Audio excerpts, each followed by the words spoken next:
Boa noite, então. É mais um prazer. É sempre um prazer, né? Você poder ser útil, trazer informações, trazendo reflexões a espírito como vocês que querem mais ser, como eu também, né, tenho essa consciência.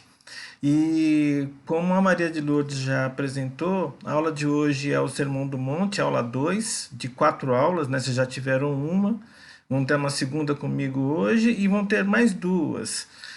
Para vocês terem uma ideia, como tem informação, né? Como é importante esse Sermão do Monte.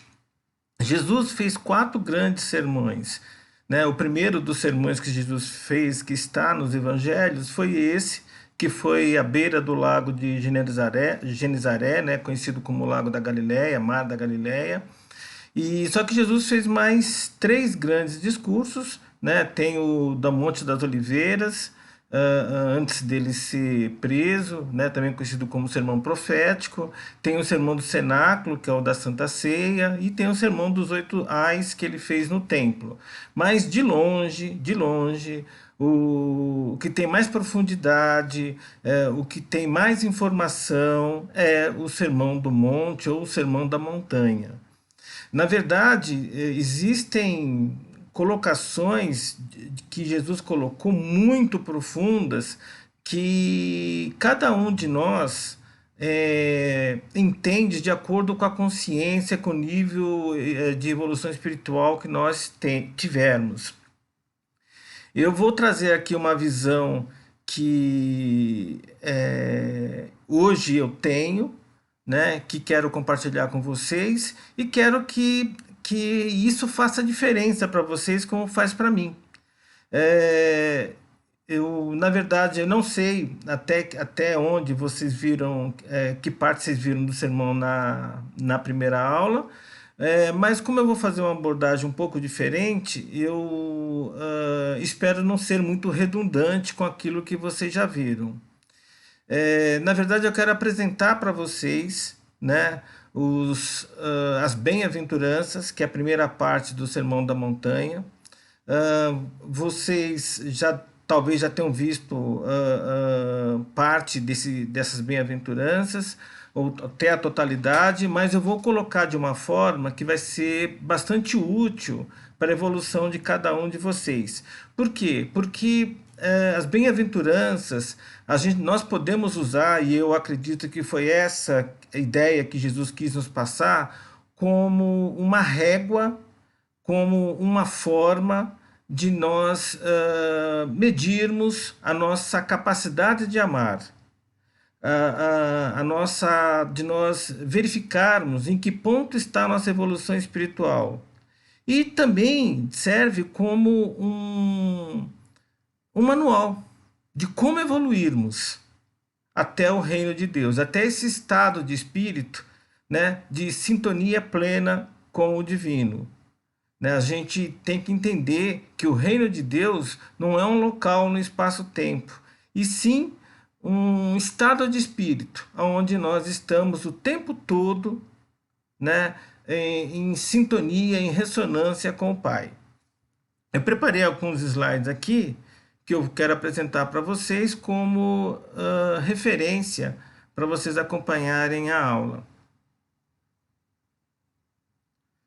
Bem, então esse aqui é o primeiro slide, né, com o título, com o tema da nossa aula, o Sermão da Montanha 2. Terão ainda mais 2 aulas.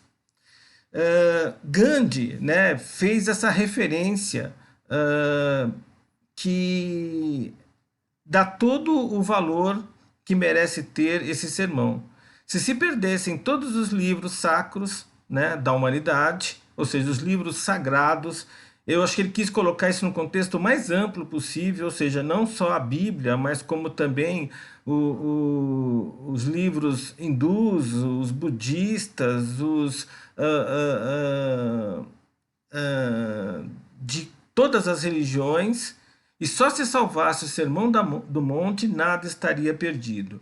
Para vocês terem uma ideia, então, com a profundidade desse sermão, como ele abarca, né, conhecimentos orientais, ocidentais, em tão poucos poucas palavras, né, no texto de algumas páginas de um livro.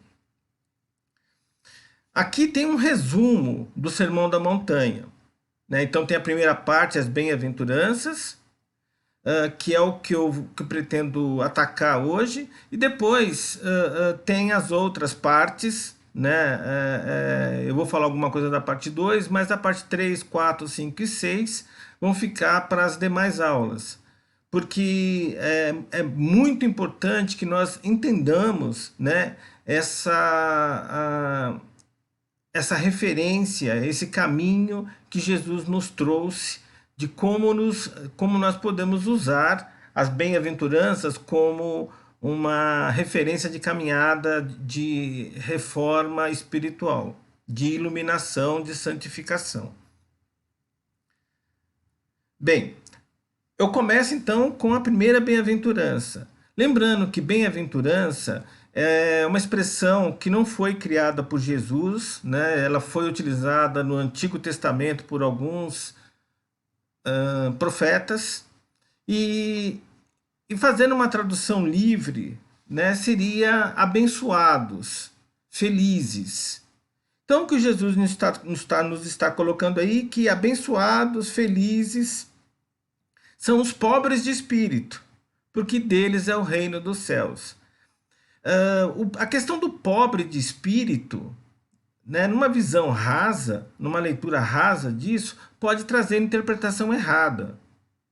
O que Jesus está tentando nos colocar aí, bem-aventurados ou abençoados são aqueles que têm consciência, né, de quão pobres em espírito são, o quão imperfeitos, mas que têm consciência de quão perfeitos podem ser.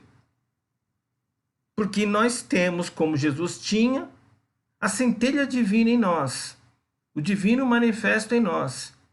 Então, abençoados são aqueles que são pobres de espírito, que têm consciência que são pobres de espírito, mas têm a humildade, né, de reconhecer isso e de trabalhar isso para serem ricos em espírito. O que Jesus está nos colocando aí é que nós precisamos nos trabalhar. Jesus nos trouxe a lei principal que devemos não esquecer em tempo algum. Que nós devemos amar a Deus sobre todas as coisas, mas devemos antes nos amar e amar ao próximo como a nós mesmos. Bem-aventurados os pobres de espírito, porque deles é o reino dos céus. Essa primeira bem-aventurança tem tudo a ver com esse mandamento maior. Porque o que ela nos diz é que nós temos que reconhecer as nossas limitações, que somos imperfeitos, que somos pobres em espírito e que temos que trabalhar isso. Porque aí nós um dia estaremos no reino dos céus, ou no reino de Deus, ou em sintonia com o Pai. E tudo começa com o amor a nós mesmos. Porque o mandamento nos diz amar a Deus sobre todas as coisas, mas diz também amar ao próximo como a nós mesmos. Ou seja, nós, como a nós mesmos, significa que nós precisamos nos amar, para aí sim poder amar ao próximo, e aí depois amar o divino. Não faz sentido amar ao Pai se não amarmos ao próximo. Não faz sentido amar ao próximo se não nos amarmos. Como podemos amar alguém se não nos amamos? Como podemos dar ou doar amor se não nos amamos? Então, no primeiro momento, eu preciso me amar. Mas eu preciso me amar de maneira equilibrada. Porque se eu me amar demais, eu vou desenvolver o orgulho ruim. E se eu me amar de menos, eu vou desenvolver a vaidade ruim. E por que eu estou falando orgulho ruim e vaidade ruim? Porque nós sermos orgulhosos do que fizemos, das coisas que conquistamos, né, de nossos da inteligência dos nossos filhos ou de algo, né, que compartilhamos ou temos, isso não é ruim. Isso é um orgulho bom, é amor próprio, é se gostar, é se valorar. O ruim é quando somos orgulhosos demais, quando nos amamos demais, a ponto de nos acharmos melhor que os outros, porque temos isso ou somos aquilo. Se isso acontece, então o orgulho se torna ruim, porque nós nos amamos demais. Quando nos amamos de menos, também é ruim, porque aí nós desenvolvemos a vaidade ruim e vamos procurar no próximo, nas outras pessoas, o amor que está faltando em nós.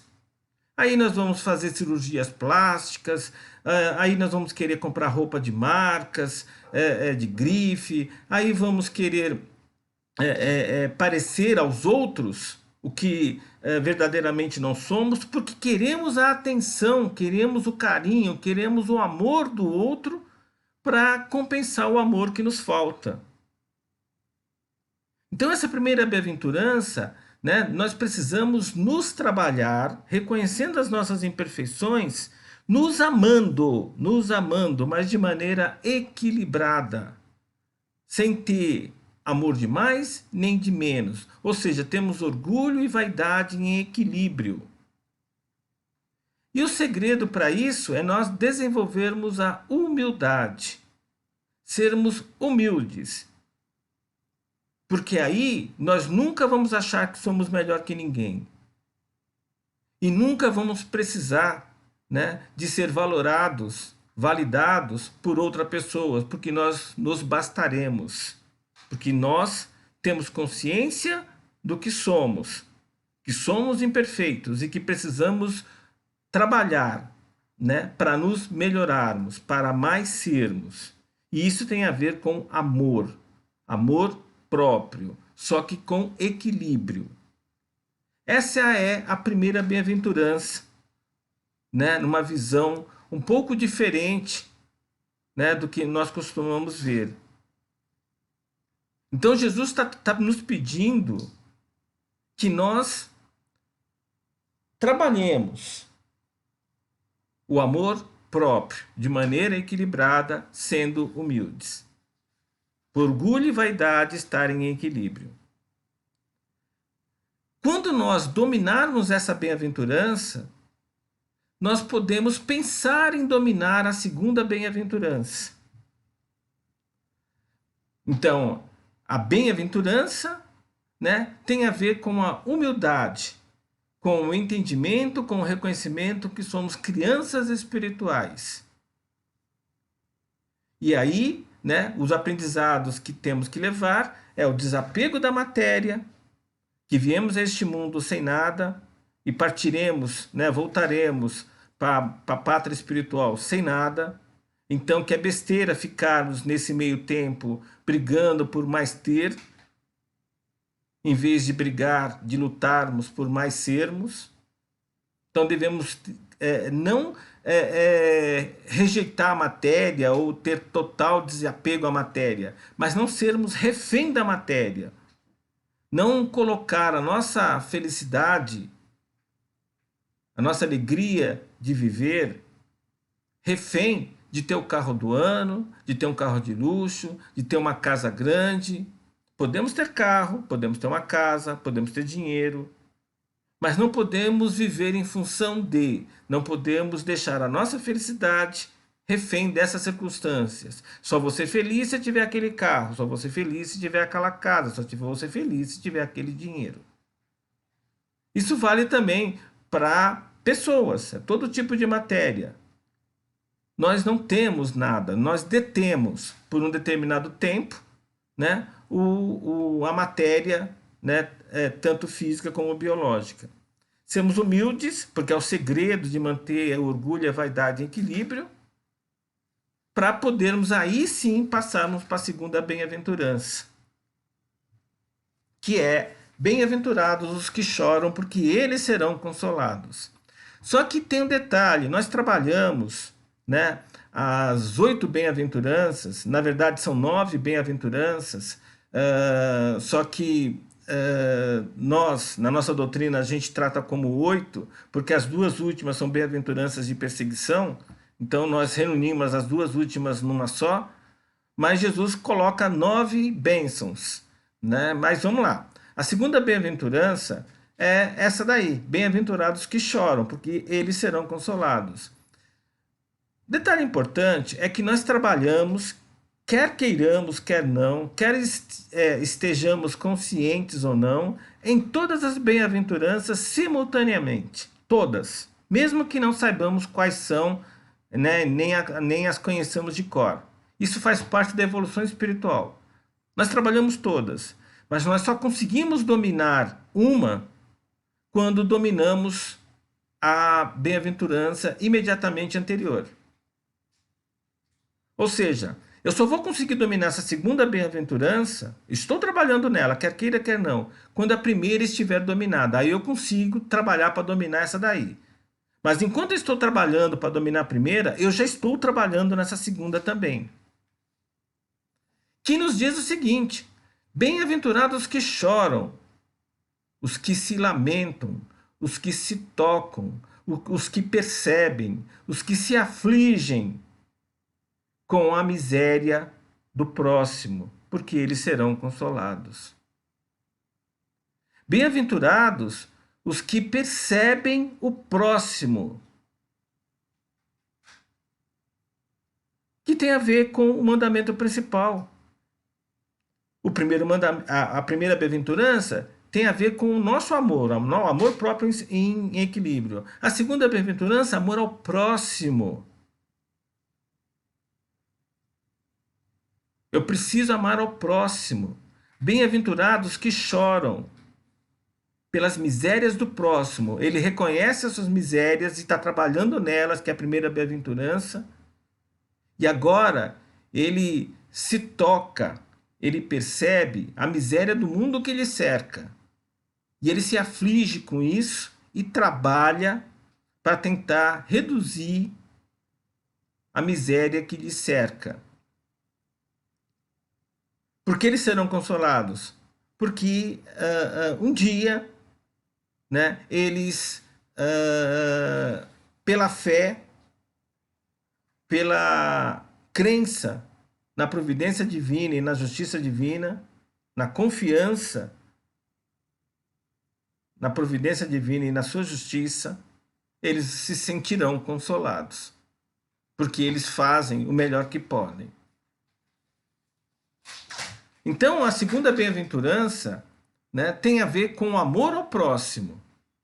E nós podemos levar aí como aprendizados a empatia, que é a percepção, né, da dor do próximo, o esforço, a doação, a entrega, a caridade, a prática, né, do amor de maneira incondicional, sem condições. Isso é uma meta que nós devemos perseguir.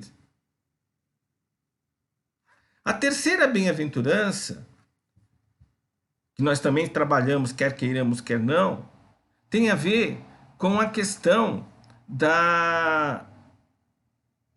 dos bem-aventurados, os pacíficos, aqueles que possuem a paz interior, o equilíbrio espiritual, porque eles herdarão a terra, porque eles viverão bem na terra, no plano material.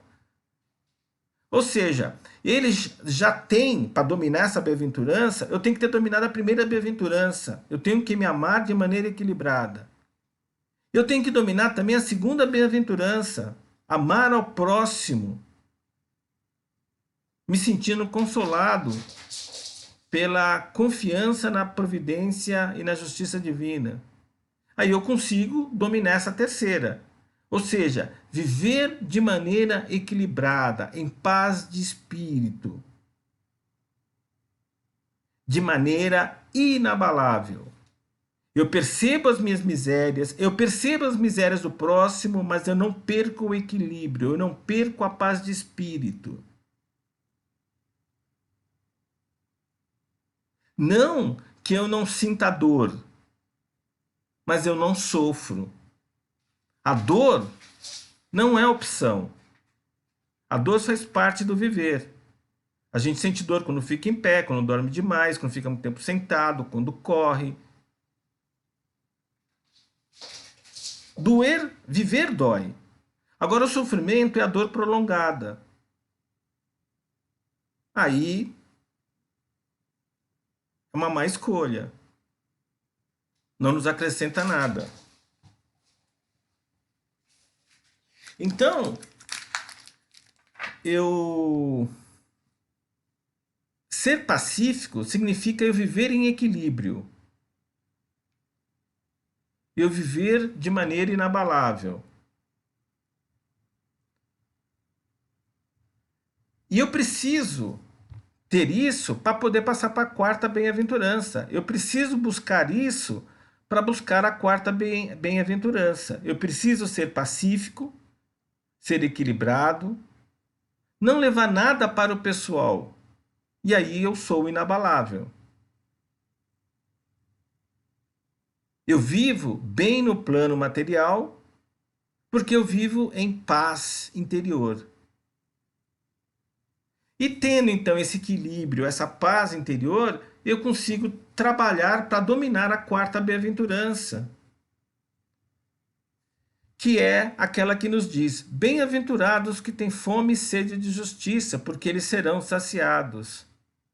Bem-aventurados aqueles que querem ser justos, serem retos, porque serão saciados, alcançarão como prêmio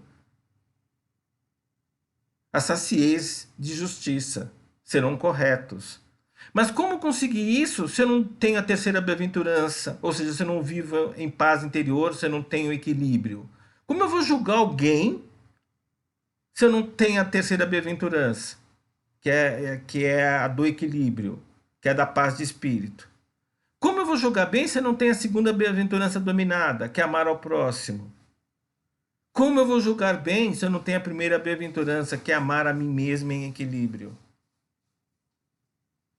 Mas isso não significa que eu para trabalhar essa quarta bem-aventurança, eu precise dominar as outras três. Eu posso dominar todas, eu posso trabalhar todas, e devo, e faço isso até sem querer.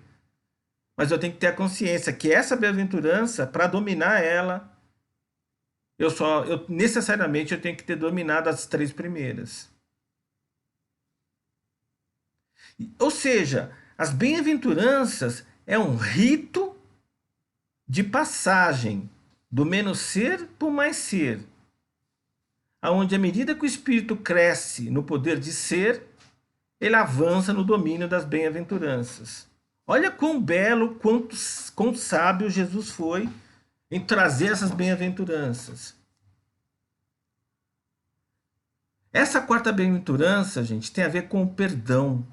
Porque como você pode ser reto na prática da justiça se nós não soubermos, né, praticar o perdão?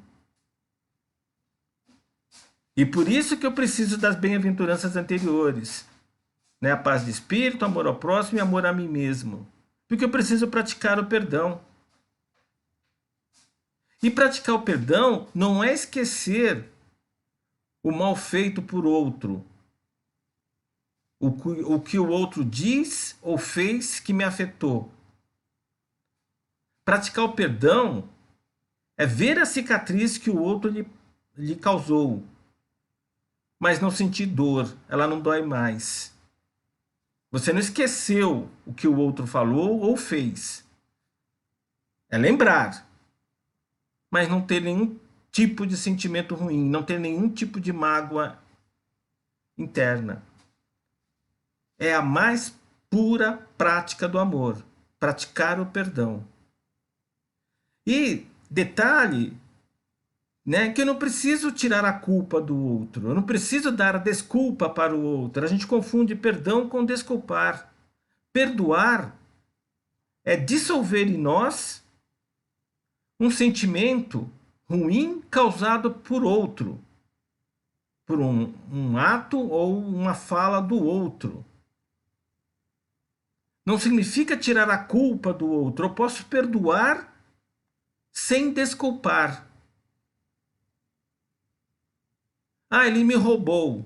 Eu o perdoo porque ele é meu irmão, porque ele tem o mesmo pai. Ele é um espírito como eu sou, em evolução. Ele está num momento infeliz ou numa má encarnação. Quem sabe eu não fiz coisas piores em outras passagens. Então eu o perdoo. Eu o amo, mesmo ele tendo me roubado. Mas eu não tiro a culpa do que ele me fez. Eu não o desculpo. E quero sim que ele seja extraído da sociedade para que a sociedade se proteja dele e ele mesmo se proteja dele próprio, para ser reeducado se possível, mas com todo o amor do mundo, porque ele é meu irmão. Jesus disse que nós amássemos ao próximo, segundo a bem-aventurança. Bem-aventurados que choram. Jesus não disse que nós gostássemos do que o outro pensa, do que o outro sente ou do que o outro faz. Nós confundimos também amar com gostar. Perdoar é praticar o amor. Na concepção exata da palavra. Eu não preciso gostar do outro. Os gregos tinham definições do amor bem apropriadas para isso, mas que agora nessa aula não dá para contextualizar. Mas eles diferenciavam bem gostar de amar. Gostar é um amor menor. É um amor que requer retorno. O amar não requer retorno algum. Então, essa bem-aventurança, a quarta bem-aventurança, né? Eu preciso aprender a perdoar. Né? Eu tenho, então, como aprendizado, buscar viver em verdade, com verdade. Né? E isso tem a ver com a prática do perdão. Bem, a quinta bem-aventurança, bem-aventurados os misericordiosos, porque eles receberão a misericórdia. Bem-aventurados aqueles que amam de maneira incondicional, que são beneficentes, que praticam o bem, porque esses receberão misericórdia. Bem-aventurados aqueles que trazem a misericórdia ao coração. Misericórdia é isso, né? Córdia, coração, miséria. Traz a miséria ao coração. Bem-aventurados aqueles que percebem a miséria do próximo e que amam o próximo e que fazem o bem para o próximo. Porque receberão a misericórdia. Mas eu só consigo ser misericordioso se eu saber perdoar, se eu tiver paz de espírito, se eu amar o próximo, se eu amar a mim mesmo em equilíbrio. Ou seja, eu só consigo dominar essa quinta bem-aventurança se eu domino as outras. Eu só consigo praticar a misericórdia se eu trabalho as bem-aventuranças de maneira plena. Não dá, né, para fazer hora sim, hora não. A gente tem que entender que amar ao próximo é amar a Deus. Jesus coloca, né, no seu mandamento, amar a Deus sobre todas as coisas. Depois, amar ao próximo como a nós mesmos. Então, eu preciso me amar, mas eu preciso também amar o próximo, porque senão eu não estarei sendo hipócrita. Eu não posso só me amar e depois dizer, eu amo a Deus. Como eu amo a Deus se eu não amo o próximo? E o meu próximo é manifestação do divino, tanto quanto eu sou. Estou sendo hipócrita. Como eu posso dizer que amo a Deus se eu não amo o próximo, se o próximo tem o divino nele? E quando eu falo próximo, eu estou falando é o universo que nos cerca, porque tudo é manifestação do divino. Animais, plantas, o próprio planeta. Amar ao próximo de maneira mais genérica possível. A misericórdia é ser beneficente, é praticar o bem, é amar sem condições. Sem querer um muito obrigado, um olhar de agradecimento. Se vier, tudo bem, mas se não vier também, tudo bem. É fazer o bem pelo bem. Dominando a quinta bem-aventurança, aí eu posso ir para a sexta. Né? Bem-aventurados os puros de coração, porque eles verão a Deus. Bem-aventurados aqueles que têm o pensamento e sentimento sob controle. Bem-aventurado aqueles que vivem em verdade, com verdade. Bem-aventurados aqueles que são bons. E por isso praticam o bem. Porque na bem-aventurança anterior, né, eu pratico o bem, mas não significa que eu sou bom. Eu posso praticar o bem e não ser bom. Praticar o bem de vez em quando, só para, de repente, parecer bem para o universo que me cerca. Por N fatores. Como, por exemplo, ser validado pela sociedade que me cerca. Ser bom é praticar o bem o tempo todo. Não é praticar o bem de vez em quando. Ser puro de coração é ser benevolente e não só beneficente, como é o caso da bem-aventurança anterior. Beneficente é fazer o bem. Benevolente é fazer o bem o tempo todo, é ser bom. Bom mesmo quando estiver sozinho, em quatro paredes. Bom em pensamentos e sentimentos.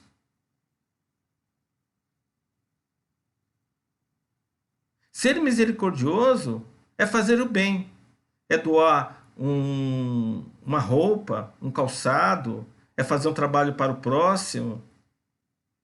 Ser benevolente é fazer o bem, é ser beneficente, mas é ser mais.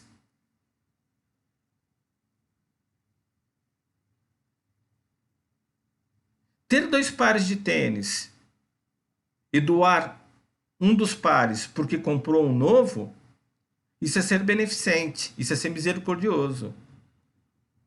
Ser puro de coração, ser benevolente, é ter 2 pares de tênis. Perceber que alguém está precisando e doar um dos pares e ficar só com um. Isso é ser benevolente, isso é ser puro de coração.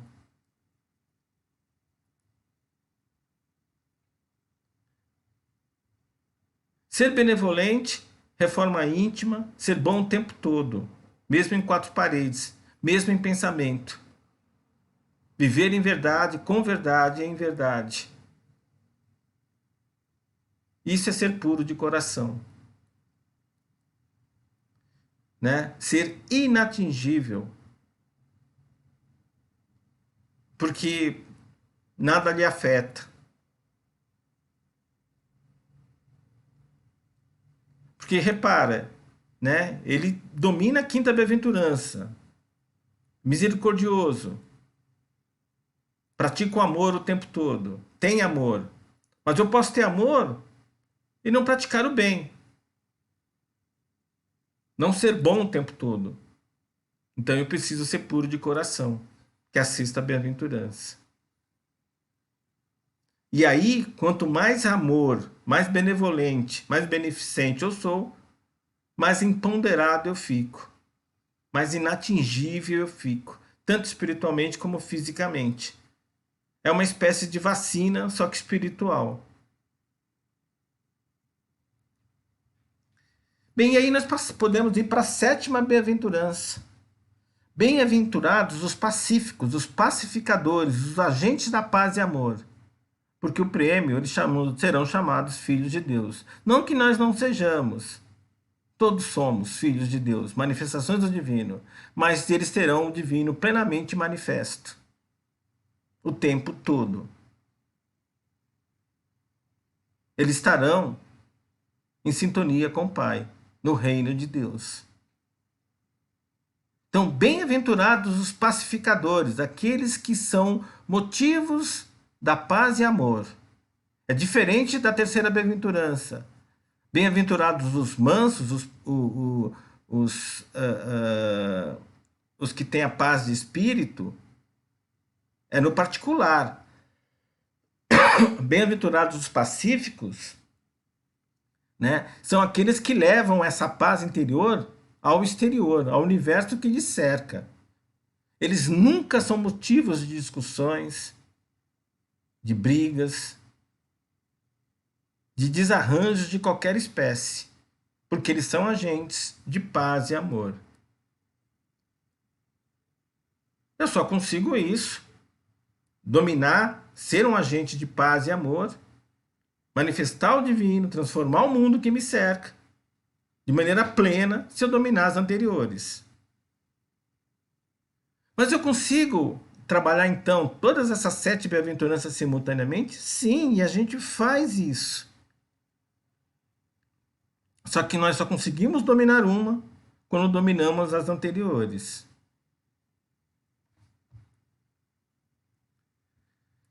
A 8ª bem-aventurança, né, é aquela que nos diz que bem-aventurados os que são perseguidos por causa da justiça e do amor. A 9ª bem-aventurança é aquela que nos diz bem-aventurados que são perseguidos por causa da palavra, né, dos ensinamentos de Jesus, do Pai. Ou seja, a 8ª e a 9ª são bem-aventuranças de perseguição. Então, abençoados são as pessoas que praticam, que são perseguidas, que sofrem por causa da justiça, do amor e dos ensinamentos de Jesus. Porque para dominar essas bem-aventuranças, nós precisamos da fé, da disciplina, da determinação. Ou seja, a fé é a confiança na providência divina e na justiça divina. Eu me entrego ao divino, fazendo o melhor que eu posso, sendo impecável, implacável, porque eu confio na justiça, na providência divina e aceito a sua justiça. Porque eu sei que tudo que sou e tenho é motivado pela aplicação da lei da causa e efeito. E por isso eu me disciplino, eu me esforço de maneira determinada em mais ser a cada dia.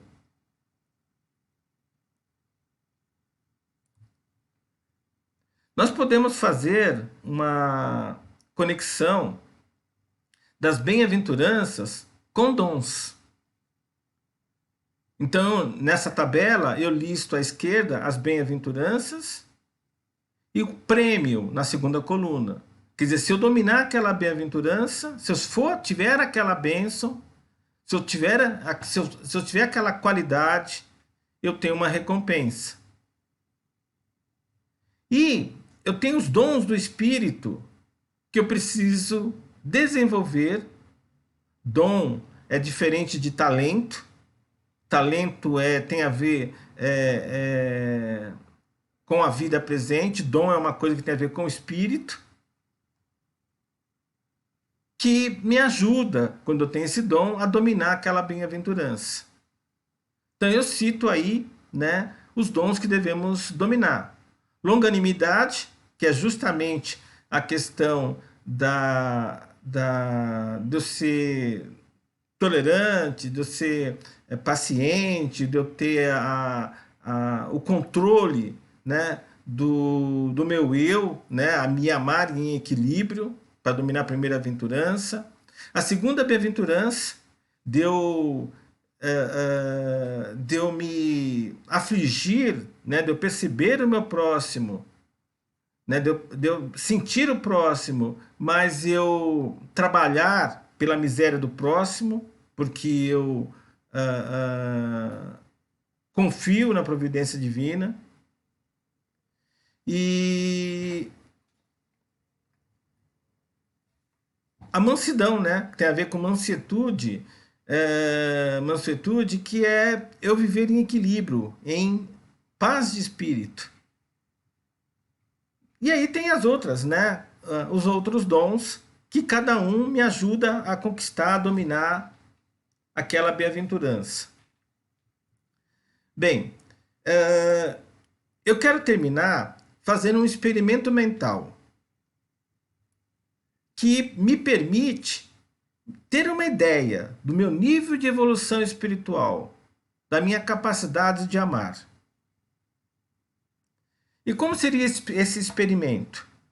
Eu tenho que me imaginar numa determinada situação. E aí, me imaginando nessa situação, eu me enquadrar dentro de um determinado nível para eu perceber que nível, em que ponto eu estou da minha evolução espiritual, da minha capacidade de amar. Como eu falei, nós trabalhamos todas as bem-aventuranças ao mesmo tempo. Então, 8 bem-aventuranças, 8 níveis de evolução espiritual. Como nós trabalhamos todas simultaneamente, né? Às vezes nós nos comportamos no nosso dia a dia, num determinado horário, como nível 1, em evolução. Em outras vezes nós nos comportamos como nível 2, em outras vezes nível 3, em outras nível 4. Mas aquele nível em que nós estaremos é aquele nível que nós mais nos identificamos, aonde nós passamos a maior parte do nosso tempo.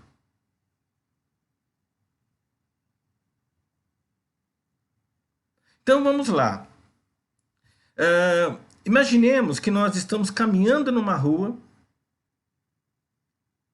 e, ao cruzar com um transeunte, ele, sem mais, sem menos, sem nenhum tipo de aviso prévio, nos dá um tapa no rosto. E um tapa no rosto com toda a vontade, daqueles de arder, de doer. Qual será então a nossa reação? Se nós, de maneira instintiva, de maneira reativa, devolvermos o tapa com chute e mais chutes, pontapés, mordidas, enfim, deu, levou, nós estamos no nível 1 da nossa evolução espiritual. Nós estamos ainda aprendendo a nos controlar, o nosso orgulho e nossa vaidade. Nós estamos ainda procurando ser humildes, reconhecer as nossas limitações, os nossos defeitos. Como assim? Alguém passa por mim e resolve me agredir? Que audácia!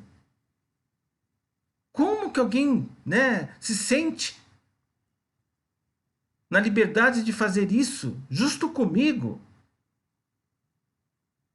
Então, se nós agirmos dessa forma, nós estamos naquele momento, naquele instante no nível 1. E se nós fazemos isso durante boa parte do nosso dia, da nossa vida, nós estamos no nível 1, trabalhando ainda mais o nível 1. Nível 2, mesma coisa, estou caminhando pela rua, alguém ao cruzar me dá um tapa no rosto. Ou seja, mesmo fato, mesma ocorrência do primeiro momento. Nesse segundo momento, o que acontece é o seguinte: o espírito que está no nível 2, ele não reage de pronto. Ele levou o tapa no rosto, o tapa ardeu, está doendo. Mas antes dele simplesmente reagir, ele para e pensa: vale a pena eu reagir? Será que se eu reagir não vou apanhar mais ainda? O cara é maior, mais forte. De repente, melhor não reagir nesse instante. Agora, se nessa avaliação ele perceber, o espírito perceber que vale a pena, que não tem ninguém olhando, não tem testemunha, ele não vai ter nenhuma consequência, ele vai reagir da mesma forma daquele do primeiro nível.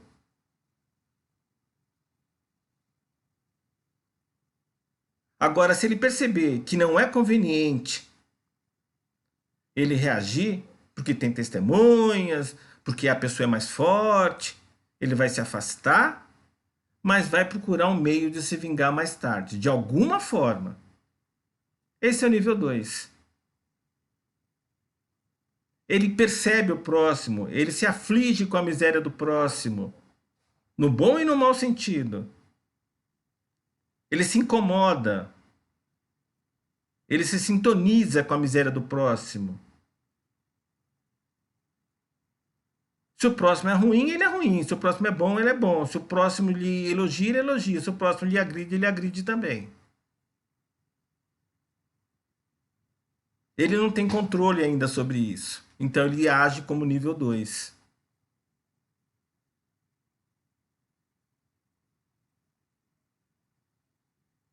Por isso que ele está, né, no nível 2. Bem-aventurado aqueles que se afligem, porque serão consolados. Ele está trabalhando esse nível. E se tiver no nível 3? Aqueles, né, que estão trabalhando a paz de espírito, o equilíbrio, a mansuetude, bem-aventurados os que são mansos, porque viverão bem na terra. Esse, ao cruzar com o agressor e levar o tapa no rosto, ele não vai revidar. Ele vai parar, vai pensar, mas não vai revidar. Mesmo que o outro seja mais fraco, mesmo que não tenha testemunha, ele não vai revidar, porque ele se controla, ele tem controle sobre si. Ele vai se afastar, pura e simplesmente se afastar do agressor. Mas ele vai ficar rogando a divina previdência que de alguma forma faça com que aquele agressor se dê mal. Vai ficar na torcida para que ele agrida uma outra pessoa e essa outra pessoa faça a vingança que ele gostaria de fazer, mas que não quer fazer por um motivo qualquer.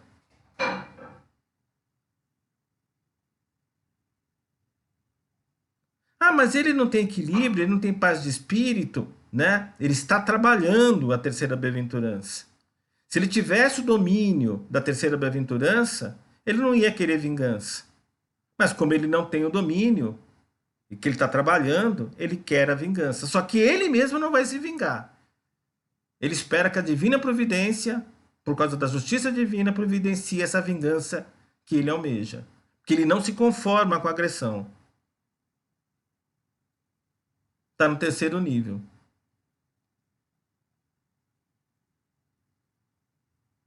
E se estiver no quarto nível da bem-aventurança, quarto nível de evolução espiritual, o que iria acontecer com esse espírito? Ele vai ser agredido da mesma forma, com um tapa no rosto. Ele não vai revidar como o espírito do terceiro nível, vai se afastar, mas ele não vai querer vingança. Como ele está trabalhando a quarta bem-aventurança, né, ou seja, praticando, trabalhando o perdão, ele vai se afastar, mas mesmo assim ele ainda não entende o porquê da agressão. Né? Ele vai perdoar, vai se afastar, mas ele gostaria muito de entender por que foi agredido, por que aquilo aconteceu. E, inclusive, vai começar a se preocupar com o agressor. Ou seja, ele começa a pensar no próximo de uma forma mais forte. Porque ele pratica o perdão, e perdoar é amar. Mas ele não domina ainda a quarta bem-aventurança. Ele está trabalhando a quarta bem-aventurança. Porque se ele dominasse a quarta bem-aventurança, ele já poderia estar tentando dominar a quinta. Mas como ele não domina a quarta bem-aventurança, ele se afasta, perdoando o agressor, mas ainda se sente, né, aviltado pela agressão. Ainda se incomoda com a agressão que lhe foi feita. Nós, a maioria de nós, né, está normalmente no quarto nível ou no terceiro. No terceiro, se afasta, rogando aos céus que se vingue do agressor. No quarto, se afasta, mas fica ainda sem entender. Né? Perdoa, mas não perdoa muito. Ainda não tem, não tá na quarta e não domina o perdão de maneira plena. Para dominar de maneira plena está na quinta bem-aventurança, no quinto nível de evolução. E o que um espírito no quinto nível faz?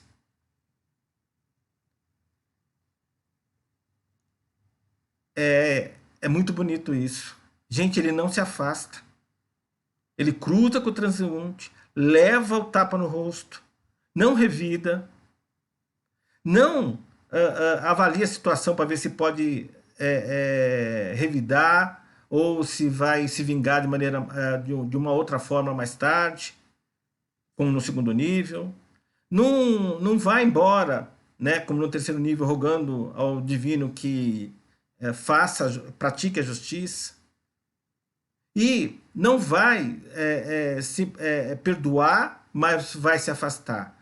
Como ele está na quinta bem-aventurança, misericórdia, ele se identifica com o agressor de tal forma que ele não se afasta. Pelo contrário, vai querer ajudar o agressor a entender o porquê da agressão. Tentar de alguma forma ajudar aquele que lhe agrediu, que lhe feriu fisicamente. Mas podia ser um ferimento espiritual. E como que ele faz isso? De todas as formas possíveis, inclusive oferecendo a outra face. Alguém nos disse isso, né? Leva um tapa no rosto e oferece a outra face se for necessário. Se isso fizer o outro ficar em paz de espírito, se sentir melhor, ele vai oferecer a segunda face. Esse é o quinto nível de evolução espiritual. E se estiver no sexto nível, então, o que faria? Aquele que tem o coração puro. Ele nem é agredido, gente. Ele está do outro lado da calçada. Sexto e sétimo e oitavo nível, né, só não encarnam mais na matéria. Continua a evolução em outros planos espirituais. Mas ele nem está mais na matéria. Ele só encarna em missão. Ele está do outro lado da calçada, vê alguém ser agredido, atravessa e vai conversar com o agressor. Tentar ajudar o agressor a tirar seus males, oferecendo inclusive a sua face, se isso acalmar o agressor. Esse é o sexto nível. E o sétimo? Aquele que é pacificador. Ele vai fazer a mesma coisa que o sexto. Não vai ser agredido, vai atravessar a rua. Só que ele não vai só se preocupar com o agressor. Ele vai se preocupar também com o agredido. Ele é pacificador. Pode ser que o agredido não se conforme e queira se vingar. Ele vai oferecer a face também para o agredido. Para que o agredido, se sentir for melhor para ele se sentir vingado, lhe deu tapa, em vez de revidar no agressor. O oitavo nível, ele leva essa mensagem para o universo à sua volta. Bem, procurem se encaixar, cada um de nós, né, para ver como que reagiria nesse experimento do tapa no rosto. Mas estendam isso para outras atividades, uma bronca do chefe, né, um problema, um atrito qualquer com um colega, com um amigo, enfim,